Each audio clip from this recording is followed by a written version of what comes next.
para todos. Como sabrán, mi nombre es Calvito y soy el conductor del noticiero escolar. Vamos a pasar a Noelia, que nos va a explicar la introducción del día de hoy y algunos cuantos temas más. A lo largo de la historia, distintas teorías económicas han intentado explicar el funcionamiento de los mercados y ofrecer soluciones frente a las crisis. Una de las más influyentes del siglo XX fue la teoría keynesiana, desarrollada por John Maynard Keynes. Esta teoría surgió como respuesta a la Gran Depresión de 1929, una época en la que el desempleo y la pobreza afectaban a millones de personas, y los métodos tradicionales no lograban resolver la situación. Keynes propuso una visión innovadora. El Estado no debía mantenerse al margen, sino intervenir activamente para estimular la economía y garantizar el bienestar de la población. Sus ideas cambiaron la forma de entender el rol del gobierno y siguen siendo aplicadas en el mundo actual, especialmente en tiempos de crisis. John Maynard Keynes nació en 1883 y falleció en 1946. Fue un economista británico cuyas ideas transformaron profundamente el pensamiento económico del siglo XX. Es considerado el padre del keynesismo, una corriente que sostiene que el Estado debe intervenir activamente en la economía para evitar crisis profundas. Entre sus principales aportes destacan la demanda agregada como motor de la economía, la necesidad de intervención estatal en tiempos de crisis, el uso de políticas fiscales para mantener el empleo. Su obra más influyente es Teoría General del Empleo, el Interés y el Dinero, donde presenta los pilares de su teoría. Gracias a sus ideas se enfrentaron con éxito crisis como la Gran Depresión y se fundaron instituciones económicas internacionales como el FMI y el Banco Mundial. Información. Ahora pasaremos a nuestra compañera Cassandra, que nos va a explicar el origen y contexto histórico, los fundamentos de la teoría y las características principales de la teoría keynesiana. Origen y contexto histórico. La teoría keynesiana fue desarrollada por el economista británico John Maynard Keynes durante la década de 1930, en respuesta a la Gran Depresión de 1929, una de las crisis económicas más graves de la historia moderna. En esa época, millones de personas quedaron desempleadas, los bancos quebraron y el sistema económico global colapsó.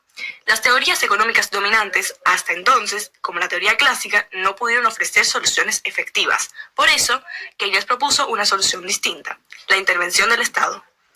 Dentro de la teoría, Keynes propuso un enfoque completamente nuevo. Sostenía que la economía no siempre tiende al equilibrio automáticamente y creía que los mercados no siempre se regulan solos y que pueden atravesar periodos largos de desempleo si no hay intervención. Su principal propuesta fue que el Estado debe participar activamente en la economía, sobre todo en momentos de crisis, para estimular la demanda agregada, que es la suma del consumo, la inversión, el gasto público y las exportaciones netas. Algunas de las ideas clave que plantea la teoría keynesiana son: la economía depende de la demanda agregada, el crecimiento depende del nivel de consumo, inversión, gasto público y exportaciones netas. Cuando la gente ahorra demasiado y no consume, la economía se enfría.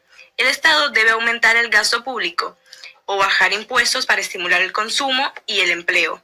También propuso usar políticas fiscales activas como herramienta para mantener el equilibrio económico. El mercado no se autorregula siempre. Puede haber estancamiento con alto desempleo sin intervención. El empleo depende del gasto total. Menor gasto reduce la producción y genera desempleo. Las principales de la teoría keynesiana.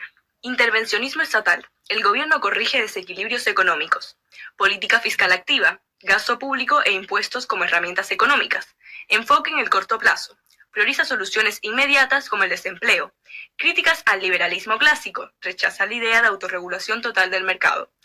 Visión realista del ciclo económico. Reconoce periodos de auge y crisis que requieren respuestas distintas. Gracias, Cassandra, por esa increíble información. Ahora pasaremos a la diferencia con la teoría clásica, a la vigencia actual y a la conclusión. La teoría clásica. Mientras que los economistas clásicos creían en el laissez-faire, dejar hacer, dejar pasar, y confiaban en que en el mercado se corregía solo, Keynes defendía que el desempleo podía durar años si no se tomaban medidas. Para él no basta con esperar a que los salarios bajen o que los precios se ajusten. Vigencia actual.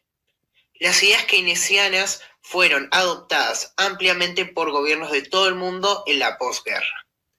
En la actualidad, sus principios se siguen aplicándose en situaciones de crisis como por ejemplo durante la crisis financiera de 2008, cuando muchos países aplicaron políticas keynesianas aumentando el gasto público.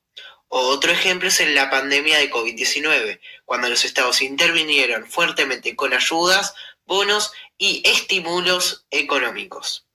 Esto demuestra que la teoría keynesiana sigue siendo muy influyente y útil para entender cómo actuar en momentos de inestabilidad económica. En conclusión, la teoría keynesiana representó un cambio fundamental en el pensamiento económico del siglo XX. Al destacar la importancia de la demanda agregada y el papel activo del Estado, Keynes ofreció una alternativa eficaz frente a las limitaciones de la economía clásica, especialmente en tiempos de crisis. Su propuesta de intervención estatal a través del gestor público y de políticas fiscales demostró ser una herramienta poderosa para combatir el desempleo y reactivar la economía. A lo largo de las décadas, y en especial durante crisis como la del 2008 o la pandemia de COVID-19, sus ideas han sido retomadas por gobiernos en todo el mundo. En definitiva, la teoría keynesiana no solo transformó la política económica en su tiempo, sino que sigue siendo una referencia clave para enfrentar los desafíos económicos del presente y del futuro. Gracias a todos por escucharnos y esperamos que hayan entendido el tema de hoy. Muchas gracias.